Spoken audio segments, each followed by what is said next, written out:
നിയമസഭാ തെരഞ്ഞെടുപ്പ് സ്ഥാനാർത്ഥിത്വത്തിൽ ഇടഞ്ഞു നിൽക്കുന്ന കെ സുധാകരനെ അനുനയിപ്പിക്കാൻ ഹൈക്കമാൻഡ്. തിങ്കളാഴ്ച കെ സുധാകരനോട് ഡൽഹിയിലെത്താൻ ഹൈക്കമാൻഡ് നിർദ്ദേശിച്ചിരുന്നുവെങ്കിലും സ്ഥാനാർത്ഥിത്വം ഉറപ്പായാൽ മാത്രമേ ഡൽഹിയിലേക്കുള്ളൂ എന്ന നിലപാടിലാണ് കെ സുധാകരൻ. കോൺഗ്രസ് രണ്ടാം ഘട്ട സ്ഥാനാർത്ഥി നിർണയ ചർച്ചകളിലേക്ക് കടന്നിട്ടുണ്ട്. നേരത്തെ 31 പേരുടെ പേരുകൾക്ക് സ്ക്രീനിംഗ് കമ്മിറ്റി അംഗീകാരം നൽകിയിരുന്നു. ഡൽഹിയിൽ നിന്ന് ബൽറാം നെടുങ്ങാടിയും ഒപ്പം കണ്ണൂരിൽ നിന്ന് അജീഷ് ജയകുമാറും ചേരുന്നുണ്ട് വിവരങ്ങളുമായി. ബൽറാം, നേതൃത്വത്തെ സംബന്ധിച്ചിടത്തോളം വലിയ പ്രതിസന്ധിയാണ്. കെ സുധാകരന് ഇനി സീറ്റ് കൊടുത്താൽ പിന്നാലെ സീറ്റ് ചോദിച്ചു നിൽക്കുന്ന അടൂർ പ്രകാശ് അല്ലെങ്കിൽ മത്സരിക്കാൻ സന്നദ്ധരായി നിൽക്കുന്ന എംപിമാർ വേറെയുമുണ്ട്. അത് വലിയ പ്രതിസന്ധിയാകും. എങ്ങനെ ഇത് പരിഹരിക്കും? ഗോകുൽ, പ്രവിത, കോൺഗ്രസ് നേതൃത്വത്തെ സംബന്ധിച്ചിടത്തോളം ഇത്തവണ സ്ഥാനാർത്ഥി നിർണയത്തിൽ വലിയൊരു പ്രതിസന്ധിയിലേക്കാണ് കാര്യങ്ങൾ എത്തിയിരിക്കുന്നത്. ഒന്നാം ഘട്ട സ്ഥാനാർത്ഥി പട്ടികയ്ക്ക് അംഗീകാരം നൽകിയിരിക്കുന്നു. 31 പേരുകളടങ്ങുന്ന ആ പട്ടികയിൽ നിലവിലെ തെരഞ്ഞെടുപ്പിൽ ഏറ്റവും ജയസാധ്യതയുള്ള സീറ്റുകളാണ് ഉൾപ്പെടുത്തിയത്. രണ്ടാം ഘട്ട സ്ഥാനാർത്ഥി പട്ടികയുമായി ബന്ധപ്പെട്ട ചർച്ചകളിലേക്ക് കടക്കുമ്പോഴാണ് ഈ പ്രതിസന്ധി രൂക്ഷമായിരിക്കുന്നത്. പ്രത്യേകിച്ച് എംപിമാർക്ക് സീറ്റ് നൽകേണ്ടതില്ല എന്ന ഒരു തീരുമാനം ഒന്നാം ഘട്ട സ്ഥാനാർത്ഥി പട്ടികയ്ക്ക് അംഗീകാരം നൽകാൻ ചേർന്ന യോഗത്തിൽ എടുത്തിരുന്നു. ഇതാണ് കെ സുധാകരനെ സംബന്ധിച്ചിടത്തോളം അദ്ദേഹത്തെ ഇടയാക്കിയിരിക്കുന്നത്. നേരത്തെ തന്നെ സംസ്ഥാന രാഷ്ട്രീയത്തിൽ പൂർണ്ണസമയം പ്രവർത്തിക്കാനാണ് തന്റെ ആഗ്രഹമെന്ന് കെ സുധാകരൻ ഹൈക്കമാൻഡിനെ അറിയിച്ചിരുന്നു. ലോക്സഭാ തെരഞ്ഞെടുപ്പിന് മുമ്പായി തന്നെ. അത് അദ്ദേഹത്തിനോട് ആവശ്യമായ ഘട്ടത്തിൽ പരിഗണിക്കാമെന്ന ഒരു ഉറപ്പ് ഹൈക്കമാൻഡ് നൽകിയിരുന്നു. എന്നാൽ ഉറപ്പ് പാലിക്കപ്പെടുന്നില്ല എന്നുള്ളതാണ് അദ്ദേഹത്തിന്റെ ആക്ഷേപം. അതുകൊണ്ട് തന്നെ അദ്ദേഹം കഴിഞ്ഞ ദിവസം ചർച്ചകൾ നടക്കാനിരിക്കെ അതിന് മുൻപായി രാത്രിയോടെ തന്നെ കണ്ണൂരിലേക്ക് തിരിക്കുകയായിരുന്നു. ഡൽഹിയിൽ നിന്നും അദ്ദേഹത്തെ അനുനയിപ്പിക്കാനായി ശ്രമങ്ങൾ നടത്തുകയും തിങ്കളാഴ്ച ഡൽഹിയിലേക്ക് എത്താൻ ആവശ്യപ്പെടുകയും ചെയ്തിരുന്നുവെങ്കിൽ അതിന് വഴങ്ങേണ്ടതില്ല എന്നുള്ള ഒരു തീരുമാനത്തിലാണ് അദ്ദേഹം ഉള്ളത്. സ്ഥാനാർത്ഥിത്വം സംബന്ധിച്ച് തനിക്കൊരു ഉറപ്പ് ലഭിച്ചാൽ മാത്രം ഡൽഹിയിലേക്ക് എത്താം എന്നുള്ളതാണ് അദ്ദേഹത്തിന്റെ നിലപാട്.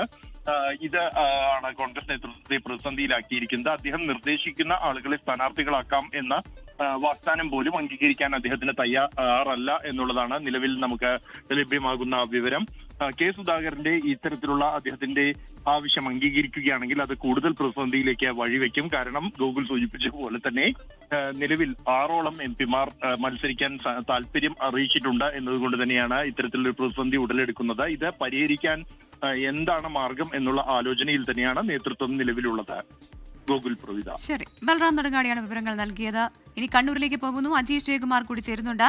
അജീഷ്, കെ സുധാകരന്റെ അടുത്ത നീക്കം എങ്ങനെയാകും? പ്രത്യേകിച്ച് ഡൽഹിയിലേക്ക് എത്താൻ ഹൈക്കമാൻഡ് നിർദ്ദേശം നൽകിയിട്ടും സ്ഥാനാർത്ഥിത്വത്തിൽ ഒരു തീരുമാനമാകാതെ ഡൽഹിയിലേക്ക് ഇല്ല എന്നുള്ള ആ ഒരു ഉറച്ച നിലപാടിൽ കെ സുധാകരൻ നിൽക്കുന്നെന്ന് റിപ്പോർട്ടുകളാണല്ലോ ഇപ്പോൾ പുറത്തു വരുന്നത്.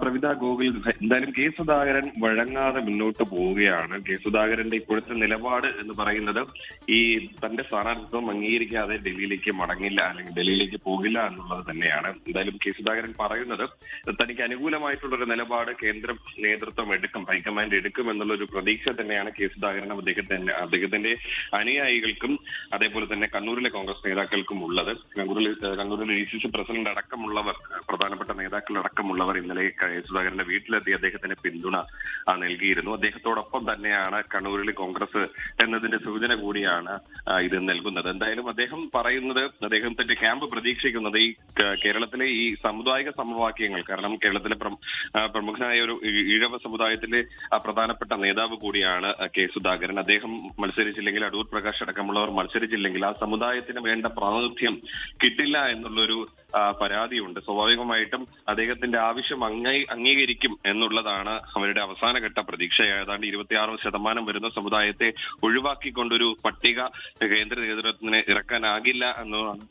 എന്തായാലും അവസാന ഘട്ടം സുധാകരന്റെ സമ്മർദ്ദങ്ങൾക്ക് ഫലം കാണുമെന്നുള്ളൊരു പ്രതീക്ഷയാണ് ആ ക്യാമ്പ് വെച്ച് പുലർത്തുന്നത്.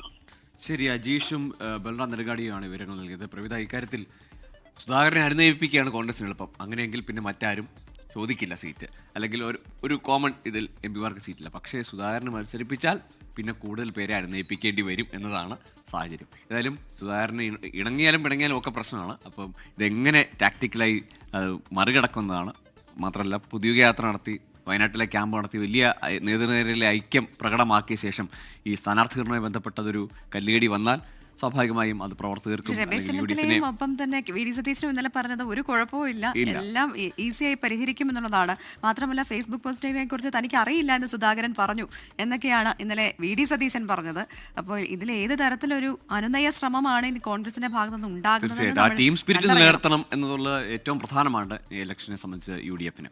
ലോകത്തെവിടെയായാലും ഏത് സമയത്തും 24 വാർത്തകളും ഓഗ്മെന്റഡ് റിയാലിറ്റി പാക്കേജുകളും എക്സ്പ്ലെയിനറുകളും വിശദമായി കാണാൻ ഞങ്ങളുടെ യൂട്യൂബ് ചാനൽ നിങ്ങൾക്ക് സബ്സ്ക്രൈബ് ചെയ്യാം.